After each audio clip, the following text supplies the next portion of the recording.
നമസ്കാരം. ന്യൂസ് കേരള പ്രധാന വാർത്തകളുമായി സി കെ നാസർ കാഞ്ഞങ്ങാട്. വയനാട് മാനന്തവാടിയിൽ കടുവ ആക്രമണത്തിൽ സ്ത്രീക്ക് ദാരുണാന്ത്യം.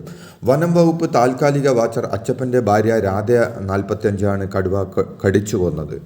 ആദിവാസി വിഭാഗത്തിലെ ഇവർ പ്രിയദർശിനി എസ്റ്റേറ്റിന് മുകളിലെ വനഭാഗത്ത് കാപ്പി പറിക്കാൻ പോയപ്പോഴാണ് കടുവ ആക്രമിച്ചത്.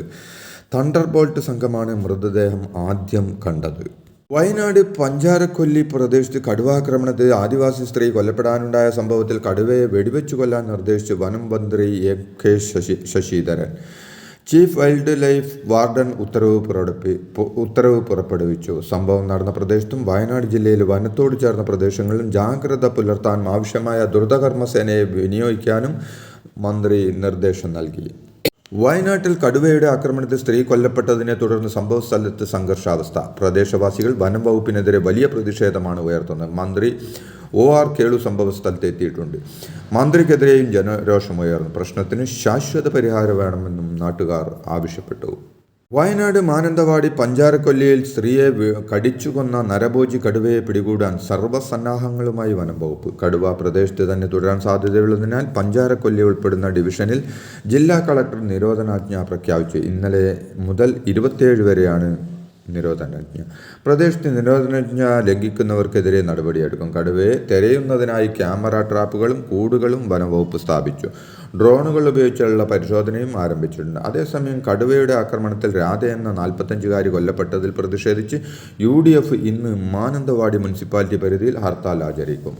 വന്യജീവികളെ നേരിടാൻ ഒന്നും ചെയ്യുന്നില്ലെന്നും മലയോര മനുഷ്യരെ സർക്കാർ വിധിക്ക് വിട്ടുകൊടുക്കുകയാണെന്നും പ്രതിപക്ഷ നേതാവ് VD സതീശൻ പറഞ്ഞു. കേരളത്തിൽ വന്യജീവി ആക്രമണം ഭീകരമായ അവസ്ഥയിലാണെന്നും സർക്കാർ ഒന്നും ചെയ്യില്ലെന്ന നിലപാട് തിരുത്തണമെന്നും ഇക്കാര്യത്തിൽ കേന്ദ്ര സർക്കാർ അടിയന്തരമായി ഇടപെടണമെന്നും VD സതീശൻ ആവശ്യപ്പെട്ടു. വയനാട് മാനന്തവാടി പഞ്ചാരക്കൊല്ലിയിൽ കടുവയുടെ ആക്രമണത്തിൽ കൊല്ലപ്പെട്ട രാധയുടെ കുടുംബത്തിന് അടിയന്തര സഹായമായി 5 ലക്ഷം രൂപ കൈമാറി. മന്ത്രി OR കേളുവാണ് മരിച്ച രാധയുടെ കുടുംബാംഗങ്ങൾക്ക് തുക കൈമാറിയത്. കടുവ ആക്രമണത്തിന്റെ പശ്ചാത്തലത്തിൽ വനം വകുപ്പ് തുടർ നടപടികൾ സ്വീകരിച്ചതായി വനം മന്ത്രി AK ശശീധരൻ അറിയിച്ചു. രാധയുടെ മൃതദേഹം ഇന്ന് സംസ്കരിക്കും. മാനന്തവാടി പഞ്ചാരക്കൊല്ലിയിൽ രാധ എന്ന വീട്ടമ്മയെ കടുവ കൊലപ്പെടുത്തിയ സംഭവത്തിൽ വയനാട് MP പ്രിയങ്ക ഗാന്ധി അതീവ ദുഃഖം രേഖപ്പെടുത്തി. രാധയുടെ വേർപാടിൽ കുടുംബത്തിൻ്റെ വേദനകൾക്കൊപ്പം പങ്കുചേരുന്നുവെന്നും ഇത്തരം വന്യജീവി ആക്രമണങ്ങൾക്ക് ശാശ്വത പരിഹാരം കാണുന്നതിനുള്ള അടിയന്തര നടപടികൾ ആവശ്യമാണെന്നും പ്രിയങ്ക ഗാന്ധി കൂട്ടിച്ചേർത്തു. വന്യമൃഗങ്ങളുടെ ആക്രമണത്തിൽ നിന്ന് മലയോര കർഷകരെയും ജനങ്ങളെയും രക്ഷിക്കുക എന്നടക്കമുള്ള ആവശ്യങ്ങളുമായി പ്രതിപക്ഷ നേതാവ് VD സതീശൻ നയിക്കുന്ന UDF മലയോര യാത്ര ഇന്ന് ആരംഭിക്കും. യാത്രയുടെ സംസ്ഥാനതല ഉദ്ഘാടനം ഇന്ന് വൈകിട്ട് കരുവഞ്ചാലിൽ AICC general secretary KC Venugopal MP നിർവഹിക്കും. KPCC president K Sudhakaran MP അധ്യക്ഷത വഹിക്കും. കാർഷിക മേഖലയിൽ തകർച്ചയ്ക്ക് പരിഹാരമുണ്ടാക്കുക, ബഫർ സോൺ വിഷയത്തിൽ കേന്ദ്ര സർക്കാർ ഇടപെടുക തുടങ്ങിയ ആവശ്യങ്ങൾ ഉന്നയിച്ചാണ് മലയോര യാത്ര നടത്തുന്നത്. തിങ്കളാഴ്ച മുതൽ കടയടപ്പ് സമരവുമായി മുന്നോട്ട് പോകുമെന്ന് റേഷൻ വ്യാപാരികൾ. മന്ത്രിമാരുമായി നടത്തിയ ചർച്ച പരാജയപ്പെട്ടതോടെയാണ് ജനുവരി 27 മുതൽ സമരവുമായി മുന്നോട്ട് പോകുമെന്ന് വ്യാപാരികൾ വ്യക്തമാക്കി. സാമ്പത്തിക പ്രതിസന്ധി കാരണം കമ്മീഷൻ വർദ്ധിപ്പിക്കാൻ കഴിയില്ലെന്ന് മന്ത്രി GR അനിൽ അറിയിച്ചു. റേഷൻ കടകളിലേക്ക് സാധനങ്ങൾ എത്തിക്കുന്ന വിതരണക്കാരുടെ സമരം മൂലം ഈ മാസം ഭൂരിഭാഗം കടകളിലും സ്റ്റോക്ക് എത്തിയിരുന്നില്ല. കടയടച്ചുള്ള സമരം കൂടിയാകുന്നതോടെ റേഷൻ വിതരണം പ്രതിസന്ധിയിലാവും. CPM നേതൃത്വ നിരയിൽ വനിതകൾക്ക് കൂടുതൽ പ്രാതിനിധ്യം വേണമെന്നാണ് തന്റെ അഭിപ്രായമെന്ന് പോളിറ്റ് ബ്യൂറോ അംഗം വൃന്ദ കാരാട്ട് പറഞ്ഞു. പാർട്ടിക്ക് ശക്തമായ വേരുള്ള കേരളത്തിൽ നിലവിൽ ഒരു വനിതാ ജില്ലാ സെക്രട്ടറി പോലും ഇല്ല എന്നത് വാസ്തവമാണെന്ന് പറഞ്ഞ വൃന്ദ മാറ്റങ്ങൾ ഉണ്ടാകുമെന്നാണ് പ്രതീക്ഷയെന്നും കൂട്ടിച്ചേർത്തു. കോഴിക്കോട് നടക്കുന്ന കേരള ലിറ്ററേച്ചർ ഫെസ്റ്റിവലിൽ പങ്കെടുത്ത് സംസാരിക്കവെയാണ് വൃന്ദ കാരാട്ട് ഇക്കാര്യങ്ങൾ പറഞ്ഞത്. +1 പ്രവേശനം നേടുന്ന വിദ്യാർത്ഥികളിൽ നീന്തൽ അറിയാത്തവർക്ക് നൽകിയിരുന്ന ഗ്രേസ് മാർക്ക് പുനഃസ്ഥാപിക്കുന്നത് പരിഗണനയില്ലെന്ന് മന്ത്രി V ശിവൻകുട്ടി. +1 അഡ്മിഷന് ഗ്രേസ് മാർക്കായി 2 മാർക്ക് 2022-2023 അധ്യയന വർഷം വരെ നൽകിയിരുന്നു. എന്നാൽ നീന്തൽ അറിയാത്ത കുട്ടികൾക്കും ഇത്തരത്തിൽ സർട്ടിഫിക്കറ്റ് നൽകുന്നതായി പരാതി ഉയർന്നതോടെ നിലവിൽ ഗ്രേസ് മാർക്ക് നൽകുന്നില്ല. അതിനാൽ ഗ്രേസ് മാർക്ക് പുനഃസ്ഥാപിക്കുന്നത് പരിഗണനയിലുണ്ടെന്നാണ് മന്ത്രി അറിയിച്ചത്. എലപ്പള്ളി ബ്രൂവറി അനുകൂലിച്ചും വൈദ്യുതി വകുപ്പ് മന്ത്രി K കൃഷ്ണൻകുട്ടി. ജലചൂഷണം ഉണ്ടാകില്ലെന്നും തദ്ദേശ മന്ത്രിയും മുഖ്യമന്ത്രിയും വ്യക്തമാക്കിയിട്ടുണ്ടെന്ന് പറഞ്ഞ കൃഷ്ണൻകുട്ടി ആശങ്കകൾ പരിഹരിച്ച് മുന്നോട്ട് പോകാനാണ് തീരുമാനമെന്നും അറിയിച്ചു. ഡാമുകളുടെ ജലശേഷി കൂട്ടിയാൽ പാലക്കാട് ജില്ലയിലെ ജലക്ഷാമം പരിഹരിക്കാമെന്നും ഇക്കാര്യം ജനങ്ങളെ പറഞ്ഞു ബോധ്യപ്പെടുത്തുമെന്നും മന്ത്രി പറഞ്ഞു. എലപ്പള്ളി ബ്രൂവറി വിവാദവുമായി ബന്ധപ്പെട്ട് മുഖ്യമന്ത്രി സഭയിൽ നടത്തിയ പ്രസംഗം പാവപ്പെട്ട ജനങ്ങളോടുള്ള വെല്ലുവിളിയാണെന്ന് എലപ്പള്ളി പഞ്ചായത്ത് പ്രസിഡന്റ് രേവതി ബാബു പറഞ്ഞു. മുഖ്യമന്ത്രി പറഞ്ഞത് അസംബന്ധമാണെന്നും മഴവെള്ളം കൊണ്ട് മാത്രം കമ്പനിക്ക് പ്രവർത്തിക്കാനാകില്ലെന്നും പഞ്ചായത്ത് പ്രസിഡന്റ് പറഞ്ഞു. ബ്രൂവറിക്ക് ലക്ഷക്കണക്കിന് ലിറ്റർ വെള്ളം വേണ്ടിവരുമെന്നും പ്രവർത്തിച്ചു തുടങ്ങി വെള്ളം കിട്ടാതെ വരുമ്പോൾ അവർ കുഴൽക്കിണർ കുഴിച്ച് ഭൂഗർഭജലം ഊറ്റിയെടുക്കുമെന്നും നമുക്ക് ഇക്കാര്യത്തിൽ മുൻ അനുഭവങ്ങൾ ഉണ്ടല്ലോ എന്നും അവർ പറഞ്ഞു.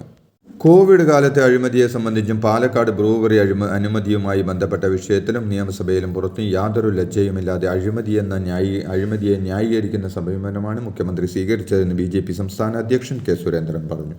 അഴിമതി ആരോപണങ്ങളെ സംബന്ധിച്ചുള്ള വിഷയങ്ങളിൽ ലജ്ജാകരമായ മറുപടി പറയുന്നതിന് ഇപ്പോൾ ഒരു മടിയുമില്ലാതായിരിക്കുകയാണെന്നും അദ്ദേഹം പറഞ്ഞു.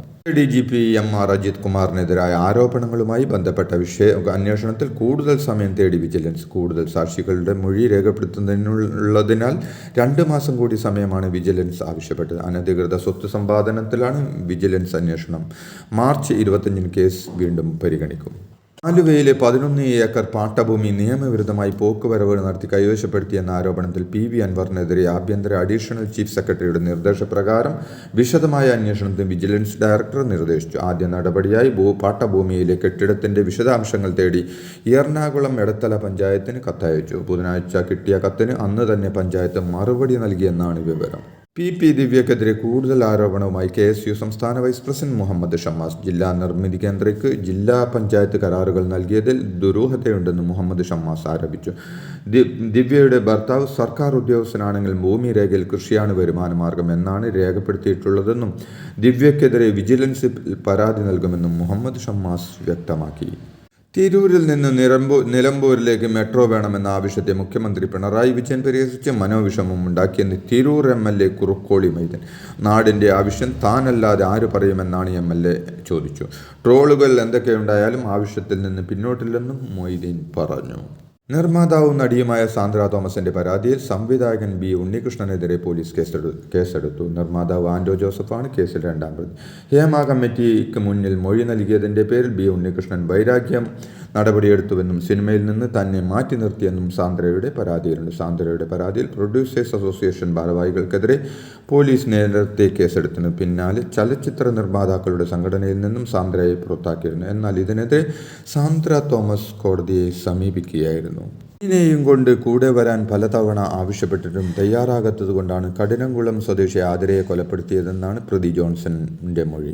പോലീസ് പിടിയിലാകുമെന്ന് ഉറപ്പായപ്പോഴാണ് ആത്മഹത്യയ്ക്ക് ശ്രമിച്ചതെന്നും അന്വേഷണ സംഘത്തിന് ജോൺസൺ മൊഴി നൽകി. ആതിരയുടെ കുട്ടി സ്കൂളിൽ പോയി എന്നുറപ്പാക്കിയ ശേഷമാണ് വീടിനുള്ളിൽ പ്രവേശിച്ചതെന്നും ആതിര ചായ എടുക്കാൻ പോയപ്പോൾ കത്തി കിടപ്പുമുറിയിലെ കട്ടിലെ മെത്തക്കടിയിൽ ഒളിപ്പിച്ചുവെന്നും പിന്നീട് ആതിരയോടൊപ്പം കിടക്കുമ്പോൾ മെത്തക്കടിയിൽ നിന്ന് കത്തിയെടുത്ത് ആതിരയുടെ കഴുത്തിൽ കുത്തിയിറക്കി വലിച്ചെടുത്തു എന്നാണ് ജോൺസന്റെ മൊഴി. ഇതോടെ ഇന്നത്തെ പ്രധാന വാർത്തകൾ സമാപിച്ചു. നന്ദി, നമസ്കാരം.